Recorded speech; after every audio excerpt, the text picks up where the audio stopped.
Okay student, तो last class में हम लोगों ने आरआरबी एलपी सीबीटी 2 में साइंस का जो क्वेश्चन पूछा गया था उसको हम देख रहे थे। ठीक है, तो हमारा जो फर्स्ट क्लास था, ठीक है, वो आपका इस डेट में फर्स्ट शिफ्ट का जो क्वेश्चन जो था उसको डिस्कशन कर रहे थे। कुछ क्वेश्चन जो है इससे इस शिफ्ट का जो क्वेश्चन रह गया था उसको हम आज यहाँ पे देखेंगे। ठीक है, और हमारा देखेंगे यहाँ पे, देखिए ये सेट फर्स्ट का ही है, तो सेट फर्स्ट में 2 पार्ट होगा।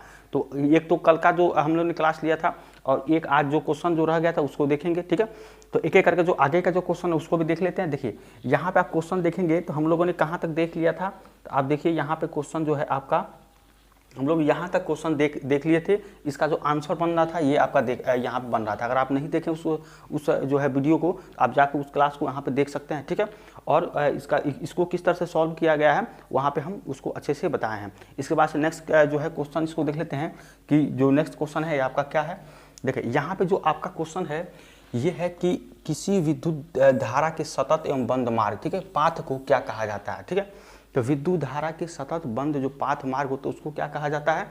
तो ऑप्शन नंबर ए में आपका जंक्शन दिया है, बी में चुंबकीय परिपथ, सी में विद्युत परिपथ, डी में लघुपतित शॉर्ट सर्किट इसको मतलब बोला जाता है। तो ये आपका 4 ऑप्शन दिया गया। तो इसका आंसर जो होता है क्या होता है, यहाँ पे बंद मार्ग को क्या कहा जाता है, ये आपको वैद्युत परिपथ कहा जाता है। ठीक है, इसको याद रखिएगा, यहाँ पे वैद्युत परिपथ इसका आंसर होगा। ठीक है, और एक चीज़ है जो विद्युत धारा होती है, ठीक है, विद्युत धारा का जो प्रवाह होता है ये क्या होता है, विद्युत धारा का प्रवाह ये क्या होता है, बंद मार्ग में ही क्या है, ये आपका जो है ये संभव होता है। जो बंद मार्ग होता है उसमें ही ये संभव होता है, विद्युत धारा का प्रवाह बंद मार्ग में ही संभव ये होता है। इसको आप याद रखिएगा। ठीक है, तो ये आपका होता विद्युत धारा के बारे में। एक चीज़ और है, ये बंद होता है, और एक चीज़ और है कि आपका ये बोले जो विद्युत धारा के बारे में आपका, कि विद्युत धारा का मान शून्य कहाँ होता है। ठीक है, ये भी क्वेश्चन पूछा जा सकता है कि विद्युत धारा का मान शून्य कहाँ होता है। तो आपका एक होता है परिपथ, उसको बोलते हैं खुला परिपथ। ठीक है, खुला परिपथ में विद्युत धारा का मान क्या होता है, शून्य होता है। ठीक है, तो इसको भी याद रखिएगा यहाँ पे कि खुला परिपथ में विद्युत धारा का मान शून्य होता है। ये भी क्वेश्चन आपको पूछा जा सकता है। ठीक है, इसके बाद नेक्स्ट क्वेश्चन देखिए नेक्स्ट क्वेश्चन आपको यहाँ पे पूछा गया है। देखिए ये है कि एक 12 वोल्ट, ठीक है, यहाँ 12 वोल्ट की बैटरी है। ठीक है, एक 12 वोल्ट की बैटरी यहाँ पे को इतना प्रतिरोध, देखिए यहाँ 52 लिखा है, ये 52 नहीं होगा, यहाँ पे 5 ओम होगा। ठीक है, ये ओम का सिंबल होता है, ये 5 ओम का प्रतिरोध के साथ समांतर क्रम में जोड़ा गया है। ठीक है, तो 12 वोल्ट की बैटरी को 5 ओम के जो है प्रतिरोध के साथ उसको समांतर क्रम में जोड़ा गया, ऐसा बोला जा रहा है। और इस बैटरी द्वारा प्रदान की जाने वाली धारा ज्ञात करिए। ठीक है, तो आप देखिए यहाँ पे जो हम ओम के नियम में जो पढ़े थे, V = I × R, जो रिलेशन था V = I × R, ये आपका रिलेशन हुआ करता था। ठीक है, तो देखिएगा आपको यहाँ V का वैल्यू दे दिया गया, R का वैल्यू दिया गया, ये आपका क्या होता है, करंट होता है I। तो इस तरह से आप क्या करेंगे, यहाँ पे I निकालेंगे तो I कितना हो जाएगा, यहाँ पे I हो जाएगा V/R। ठीक है, अब इसके पास I क्या हो जाएगा, इसके पास देखिए V का वैल्यू कितना है 12, ये कितना है आपका 5। ठीक है, तो इसका जो आप मल्टीप्लाई करेंगे तो कितना हो जाएगा, इसको 12 में अब 5 से भाग दीजिए। यहाँ पे देखिए तो कितना हो जाएगा, ये हो जाएगा 2, ये 10, ये 2, ये कट जाएगा, फिर ये 0, ये हो जाएगा 4, यानी कि ये आ जाएगा 2.4 एम्पियर। ठीक है, 2.4 एम्पियर ये आपका आंसर हो जाएगा, क्योंकि देखिए धारा का जो मात्रक होता है वो क्या होगा, यहाँ पे ये एम्पियर होता है। ठीक है, जो यहाँ पे आई का जो यहाँ पे जो होगा ये आपका एम्पियर में होगा। तो 2.4 एम्पियर, देखिए यहाँ पे ऑप्शन नंबर डी इसका आंसर दिया गया है।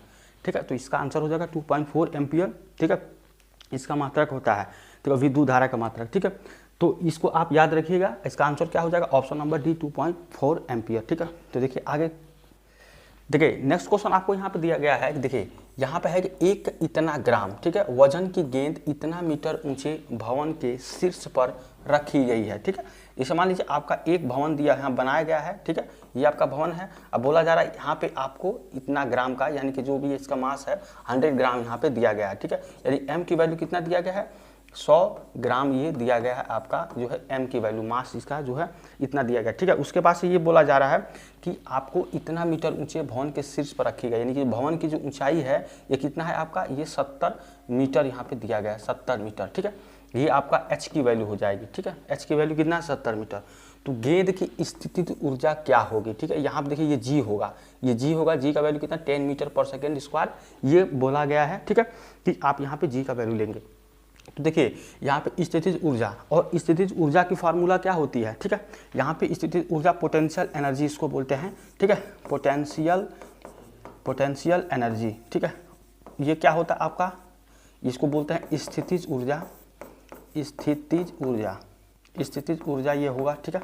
ये किसके बराबर होता है, ये होता है mgh के बराबर, ठीक है। यहाँ पे mgh के बराबर ये होता है स्थितिज ऊर्जा। अब देखिए इसको सॉल्व करेंगे, कैसे करेंगे, यहाँ पे m है, m की वैल्यू कितना है, देखिए यहाँ पे 100 ग्राम दिया गया, इसको आप किलोग्राम में चेंज कर लेंगे तो कितना हो जाएगा, 1000 से यहाँ पे भाग दे देंगे, ठीक है। ये भाग दे देंगे 1000 से, तो ये 00 कर जाएगा, ये कितना आ जाएगा 1/10 आएगा। इसको कैसे लिख सकते हैं, 0.1 ये आपका के जी आ जाएगा, 0.1 kg में आ जाएगा वहाँ पे आपका m के वैल्यू। तो यहाँ पे क्या करेंगे, mgh है तो m यहाँ पे क्या रखेंगे 0.1 और g का वैल्यू बोला यहाँ पे 10 रखने के लिए, तो ये 10 और हाइट कितना दिया गया है 70 मीटर दिया गया है, ठीक है। तो यहाँ से आपका पोटेंशियल एनर्जी आसानी से निकल के आ जाएगा। तो पोटेंशियल एनर्जी क्या हो जाएगा, देखिए ये आ जाएगा 70 यानी कि 700 हो जाएगा, और एक यहाँ पे क्या हो जाएगा आपका, ये है आपका यानी 0.1 है, तो 10 इधर जाएगा तो कितना जाएगा, ये आपका 70 आ जाएगा, ठीक है। 70 यहाँ पे आपका आ जाएगा 70 जूल, ठीक है। पोटेंशियल एनर्जी आ जाएगा 70 जूल, ठीक है। तो इस तरह से आपका आंसर निकल के आ गया, जो कि क्या है ऑप्शन नंबर बी यहाँ पे 70 जूल, ठीक है।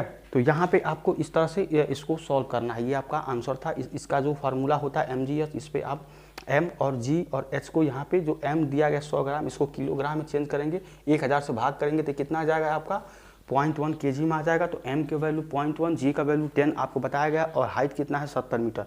तो mgh लगा के यहाँ पे आप पोटेंशियल एनर्जी की वैल्यू निकाल सकते हैं, ठीक है। इसके बाद से नेक्स्ट क्वेश्चन देखिए, नेक्स्ट क्वेश्चन आपको यहाँ पर पूछा गया है, देखिए यह है कि चंद्रमा पर गुरुत्वजनित त्वरण, पृथ्वी के गुरुत्वजनित त्वरण का 1/6 है, ठीक है। जो चंद्रमा का जो आपका गुरुत्वजनित त्वरण होता है, ये क्या होता है, पृथ्वी गुरुत्वजनित त्वरण का 1/6 है। तो पृथ्वी पर कितना है, ये 12 न्यूटन का भार वाली वस्तु का भार चंद्रमा पर कितना होगा, ठीक है। तो इस तरह क्वेश्चन को हम पिछले क्लासों में भी बहुत जो है ग्रेविटेशनल जो क्लास देखे थे उसमें हम कर चुके थे। तो आप देखिए यहाँ पे आपका क्या होता था, ये आपका अर्थ होता था, पृथ्वी होता था, ठीक है। ये आपका पृथ्वी है, यहाँ मान लीजिए मून है, ठीक है, चंद्रमा है, तो इसका 1/6 भाग यहाँ होता है, ठीक है। यहाँ पे जो त्वरण होगा 1/6 भाग, ठीक है। इसको यहाँ पे कहा भी जा रहा है, ठीक है। तो ये होता है यहाँ पे, अब देखिए यहाँ पे ये बोल रहा है कि पृथ्वी पर इतना न्यूटन भार है, ठीक है। भार चंद्रमा पर कितना होगा, तो जब देखिए यहाँ पे आपको 12 दिया गया है, यहाँ 12 दिया गया है, 12 का 1/6 करेंगे, यानी 12 का 1/6 करेंगे कितना हो जाएगा, 6 दूना 12, ठीक है। तो यहाँ पे 12 न्यूटन है, तो वहाँ कितना हो जाएगा 2 न्यूटन हो जाएगा, 2 न्यूटन, ठीक है। तो यही चीज़ आपको पूछा जा रहा था कि चंद्रमा पर कितना भार वहाँ पे होगा, तो इसका 1/6 होगा, यानी कि 2 न्यूटन यहाँ पे आंसर आपका निकल के आ जाएगा, 2 न्यूटन, ठीक है। इस क्वेश्चन को हम इस तरह क्वेश्चन बहुत सारे क्वेश्चन सॉल्व किए हैं पिछले क्लासों में, ठीक है। तो ये जस्ट उसी तरह का क्वेश्चन था, ठीक है। तो इसका आंसर क्या हो जाएगा, ऑप्शन नंबर ए।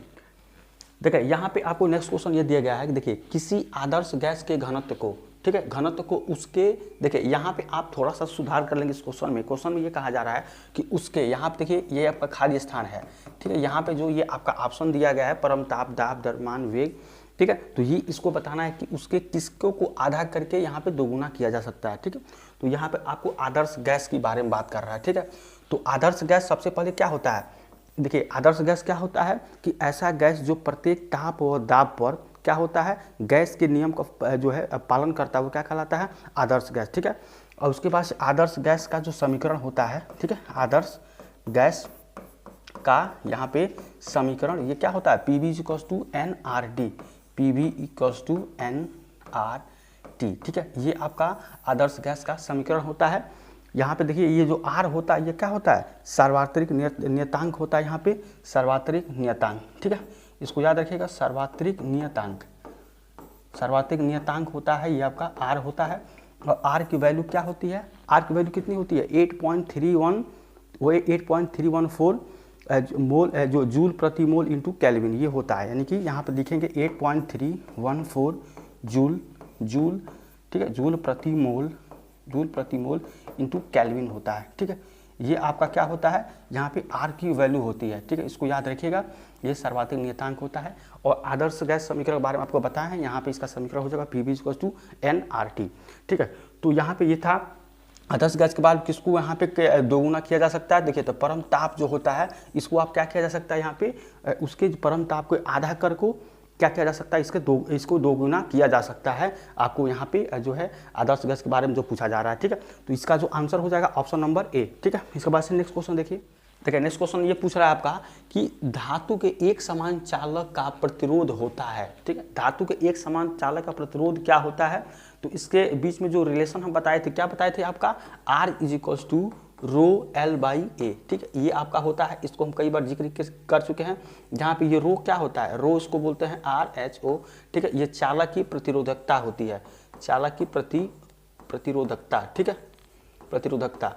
और इसको किस में मापा जाता है, ओम मीटर में, इसको ओम मीटर में मापा जाता है, ठीक है, मापा जाता है ओम मीटर में, ठीक है। इसको याद रखिएगा।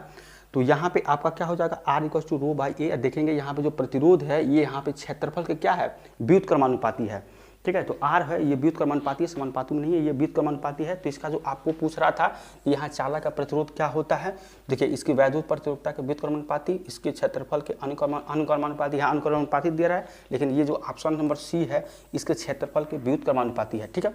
यहाँ पे R है ये क्षेत्रफल के व्युत्क्रमानुपाती, तो इसका ऑप्शन नंबर क्या हो जाएगा यहाँ पे, ऑप्शन नंबर सी, इसके क्षेत्रफल के व्युत्क्रमानुपाती, ठीक है। तो ये था। इसके बाद से नेक्स्ट क्वेश्चन देखिए नेक्स्ट क्वेश्चन आपको यहाँ पूछा गया है कि वायुमंडल के उच्चतर स्तरों पर मौजूद ओजोन का उत्पाद है, ठीक है। तो यहाँ पे ओजोन की बात कर रहा है कि वायुमंडल के उच्चतर स्तर पर ओजोन की जो है मौजूद ओजोन के उत्पाद क्या होता है। देखिए यहाँ पे जो है ऑक्सीजन पर पराबैंगनी, यहाँ पे अल्ट्रावायलेट विकिरण का प्रभाव, ठीक है। तो इसका जो आंसर हो जाएगा ये हो जाएगा ऑप्शन नंबर ए, ठीक है। ऑक्सीजन पर पराबैंगनी अल्ट्रावायलेट विकिरण का प्रभाव जो होगा ये आपका आंसर हो जाएगा, ओजोन का उत्पाद ये होता है, ठीक है, फर्स्ट ऑप्शन इसका। यहाँ पे ओजोन का जो फार्मूला होता है क्या होता है, ये होता है O3, ये आपका ओजोन का फार्मूला होता है O3, इसका फार्मूला होता है, ठीक है। और यहाँ पे ऑक्सीजन का इसका जो एटॉमिक जो परमाणु संख्या कितना होता है 8, ठीक है। द्रव्यमान संख्या कितना होता है 16 होता है, ठीक है। ये ऑक्सीजन, तो 3 ऑक्सीजन से मिलकर यहाँ पे ओजोन बनता है, उसका जो फार्मूला होता है वो होता है O3, ठीक है। इसको याद रखिएगा। और इसका जो आंसर हो जाएगा ये ऑक्सीजन पर पराबैंगनी अल्ट्रावायलेट किरण के प्रभाव यहाँ पे आपका आंसर हो जाएगा, ठीक है। इसके बाद नेक्स्ट क्वेश्चन देखिए, नेक्स्ट क्वेश्चन है एक अश्व शक्ति यानी 1 HP किसके वाट के बराबर होगा, ठीक है। तो 746 होता है, ठीक है, 746 इसका आंसर हो जाएगा, ऑप्शन नंबर सी 746। यहाँ पे आपको हम पहले भी बता चुके थे, 746 यहाँ पे हो जाएगा, ठीक है। तो इसको आप याद रखिएगा 746, ठीक है। इसके बाद देखिए नेक्स्ट क्वेश्चन आपको यहाँ पे दिया गया है कि देखिए यहाँ पे एक इतना ग्राम वजन की गेंद को इतना मीटर ऊंची इमारत के शीर्ष से गिराया जाता है, ठीक है। और यहाँ पे भूमि पर पहुँचने से ठीक पहले गेंद की स्थितिज ऊर्जा, जैसा कि अभी पिछले क्लास में हम जो पिछला जो क्वेश्चन था उसमें भी हम लोगों ने स्थितिज ऊर्जा का जो फार्मूले से MGS के फार्मूले से जो क्वेश्चन आंसर निकाले थे, सेम ऐसे ही ये भी होगा। तो यहाँ भी क्या कर रहा है कि इतना मीटर ऊंची इमारत है, यानी कि 20 मीटर ऊंची इमारत है, ये आपका मान लीजिए आपका इमारत है, ठीक है। और इसको जो आपकी हाइट होगी ये कितना हो जाएगी, यहाँ से ये जो हाइट होगी ये आपका दे रहा है 20 मीटर, ठीक है, 20 मीटर यहाँ पे हाइट दे रहा है। इसके बाद देखिए यहाँ पे आपका क्या हो जाएगा, ये है आपका, और जहाँ पे जो वजन की एक गेंद को ऊंची इमारत के सिर से गिराया जाता है, यानी कि जो गेंद यहाँ पे होगा, गेंद कितना है आपका 0.5 kg का है, ठीक है। तो यहाँ की जो m की वैल्यू हो जाएगी ये आपकी हो जाएगी 0.5, और ये क्या हो जाएगा आपका हाइट हो जाएगा h, ठीक है, हाइट आपका h हो जाएगा, ठीक है। अब देखिए यहाँ पे स्थितिज ऊर्जा पूछ रहा है और आपका g का वैल्यू यहाँ पे दिया है 10 मीटर पर सेकेंड स्क्वायर, ठीक है। तो आसानी से आप क्या करेंगे, यहाँ पे आसानी से आप यहाँ से निकाल लेंगे। देखिए यहाँ पे mgh ये आपका स्थितिज ऊर्जा, जहाँ पे क्या हो जाएगा, यहाँ पोटेंशियल एनर्जी हो जाएगा आपका स्थितिज ऊर्जा mgh, और यहाँ पे मास कितना दिया गया है 0.5, ठीक है। और g का वैल्यू कितना दिया गया, ये दिया गया है 10, और हाइट कितना दिया गया है यहाँ पे 20, ठीक है। जब 20 दिया गया तो यहाँ पे क्या हो जाएगा आपका, देखिए यहाँ पे हो जाएगा ये भी 200, और यहाँ पे हो जाएगा 0.5 इंटू यहाँ पे 200, ठीक है। ये कितना हो जाएगा 2 × 5 = 10, यानी कि यहाँ पे 3, यहाँ पे एक 0 हो जाएगा तो कितना हो जाएगा 100 जूल, यहाँ पे आपका पोटेंशियल एनर्जी आ जाएगा 100 जूल, ठीक है। तो इसका आंसर क्या हो जाएगा, ऑप्शन नंबर सी, यहाँ पे आंसर हो जाएगा 100 जूल, ठीक है। तो इस तरह से जैसा कि पिछले जो क्वेश्चन था सेम वैसे ही है, ये सेम वैसे है, बस खाली आपको वहाँ पे ग्राम दिया गया था, यहाँ किलोग्राम है, तो आप वहाँ भी हम ग्राम को किलोग्राम में चेंज करके यहाँ पे MGS का फार्मूले का यूज़ करके आसानी से इसको कैलकुलेट कर लेंगे, ठीक। देखिए नेक्स्ट क्वेश्चन आपको यहाँ पे दिया गया है कि क्रमशः 20 ओम, ठीक है, और 30 ओम के 2 प्रतिरोधों को समांतर क्रम में, यानी कि 20 ओम और 30 ओम के 2 प्रतिरोधों को समांतर क्रम में जोड़ा जाता है, ठीक है। और यहाँ पे इस संयोजन को 8 ओम के एक प्रतिरोध और 12 वोल्ट की एक बैटरी के साथ श्रेणी क्रम में जोड़ा जाता है। तो 30 ओम वाले प्रतिरोध में प्रवाहित धारा कितनी होगी, ठीक है। तो जो कल का जो लास्ट क्वेश्चन था वो इसी तरह का था, ठीक है। और लेकिन यहाँ पे आप देखेंगे ये क्वेश्चन थोड़ा सा आपको डिफरेंट मिलेगा। यहाँ पे बोल रहा है कि 30 ओम वाले प्रतिरोध में प्रवाहित धारा कितनी होगी, ठीक है। तो इस क्वेश्चन कैसे सॉल्व करेंगे आप देखिए, पहले तो 20 ओम और 30 ओम के दो प्रतिरोध को समांतर क्रम में जोड़ा गया, तो उसको आर इक्विवेलेंट वहाँ से निकाल लेंगे, ठीक है। तो जो आपका जो क्वेश्चन है, ठीक है, इसको ध्यान से पढ़िएगा। देखिए यहाँ पे ये है, ये आपका प्रतिरोध है, ठीक है, और एक प्रतिरोध आपका ये है, ठीक है। और क्या कह रहा है यहाँ पे कि ये आपका यहाँ से 8 ओम का, ये 8 ओम का एक प्रतिरोध यहाँ पे है, ठीक है। और यहाँ पे एक बैटरी जोड़ा गया है, बैटरी जोड़ा गया आपका यहाँ पे, ये आपका 12 वोल्ट का यहाँ पे बैटरी जोड़ा गया है। ये आपका कितना है, ये 20 ओम का प्रतिरोध है, ये आपका 30 ओम का प्रतिरोध है। तो ये जो दो है आपका, ये समांतर क्रम में जोड़ा गया। तो इसका 8 ओम आर इक्विवेलेंट और इसका आर इक्विवेलेंट बराबर होगा। तो जब आप इसको सॉल्व करेंगे तो कैसे सॉल्व करेंगे, देखिए इसको जब सॉल्व करेंगे तो आप क्या करेंगे, 1/r इक्विवेलेंट जब आप इसका निकालेंगे, इसका इन दोनों का, तो कैसे करेंगे, ये हो जाएगा आपका 1/, यहाँ पे मान लीजिए r1 + 1/r2 ले रहे हैं, ठीक है। ये हो जाएगा आपका, अब देखिए यहाँ पे 1/r इक्विवेलेंट जब निकालेंगे तो कितना निकालेंगे, 1/, यहाँ हो जाएगा ये 20 और प्लस ये हो जाएगा 1/30, ठीक है। तो 1/r इक्विवेलेंट कितना हो जाएगा, ये हो जाएगा 60। तो ये कितना हो जाएगा 3 और प्लस ये हो जाएगा 2, ये हो जाएगा 3 + 2। अब यहाँ पे कितना हो जाएगा आर इक्विवेलेंट निकालेंगे तो ये 5/60 हो जाएगा, यानी कि यहाँ पे आर इक्विवेलेंट कितना आ जाएगा 60/5, यानी कि ये हो जाएगा 12 ओम आ जाएगा। 12 ये और ये आपका 8 है, दोनों जुड़ जाएगा तो आर इक्विवेलेंट कितना आ जाएगा, यहाँ पे ये आ जाएगा 20 ओम, ठीक है। ये आपका आर इक्विवेलेंट 20 ओम के आ जाएगा, ठीक है। और आपको यहाँ पे ये V दिया गया है, यानी कि यहाँ पे V का वैल्यू दिया गया, R दिया गया, तो I यहाँ से आसानी से निकल जाएगा। तो जब आप I निकालेंगे तो V = I × R से जब निकालेंगे तो I कितना आ जाएगा, यहाँ पे V कितना दिया गया, 12 दिया गया, तो 12 कितना हो जाएगा, ये हो जाएगा 20, 12/20 एम्पियर ये आपका हो जाएगा, ठीक है। 12/20 एम्पियर ये हो जाएगा, ठीक है। इसके बाद देखिए आपको कह रहा है कि यहाँ पे क्वेश्चन में जो आपको बोला गया है कि इतना ओम के प्रतिरोध में प्रवाहित धारा कितनी होगी, ठीक है। तो ये अलग से आपको धारा पूछ रहा है, इसके लिए क्या होगा, ये हो जाएगा 12/20 × 20, यहाँ पे क्या हो जाएगा 20 और 30, जो यहाँ पे 30 दिया गया है इसको ऐड कर लेंगे, ठीक है। तो कितना हो जाएगा, ये 20 से 20 कट जाएगा तो ये हो जाएगा 12/50, ठीक है। 12/50 इसका एक्चुअल आंसर आएगा। जब इसको आप भाग देंगे, ठीक है, तो कितना आ जाएगा, ये आ जाएगा 0.24 एम्पियर, ठीक है। ये आपका आ जाएगा 0.24 एम्पियर, ठीक है। तो इसका एक्चुअल आंसर हो जाएगा 0.24 एम्पियर, जो कि आपका ऑप्शन क्या है, ऑप्शन नंबर सी इसका आंसर दिया गया है, ठीक है। तो इस क्वेश्चन को थोड़ा सा इस तरह से सॉल्व करना था। पहले आपको देखिए यहाँ पे दो आपको जो रेजिस्टेंस है, ये रेजिस्टेंस और ये रेजिस्टेंस, ये समांतर में जोड़ा गया है, तो आर इक्विवेलेंट यहाँ निकाल लेंगे इस तरह से, ठीक है। ये आपका कितना आ जाएगा 12।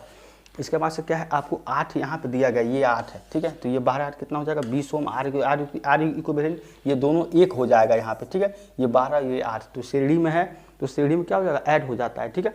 तो यहाँ 20 हो जाएगा। इसके बाद देखिए V = I × R से ये इसका I निकाल लेंगे।